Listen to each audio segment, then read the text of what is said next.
Welcome to the video that answers the question, what is the 7th grade problem-solving screener? The 7th grade problem-solving screener is a diagnostic assessment that's tied to the previous grade level's prerequisite texts.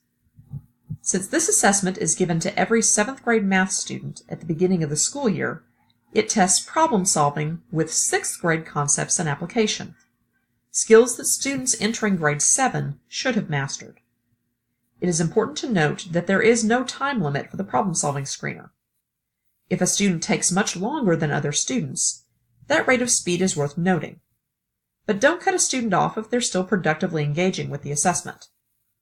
On the other hand, don't allow a student to sit frustrated for a lengthy amount of time, unable to answer any items. Use your professional judgment.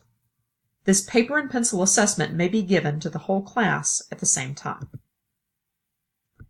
The 7th grade problem-solving screener is 15 questions long.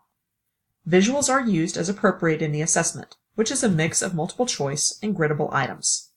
The entire assessment is linked on the Math Personalized Learning site for you to print, copy, and staple for your class.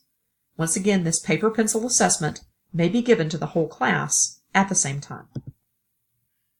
A key that denotes which 6th grade math TEKS each question aligns to will be provided on the Math Personalized Learning site. A bare-bones key exists and a more detailed one's to come. That's why it's not linked yet.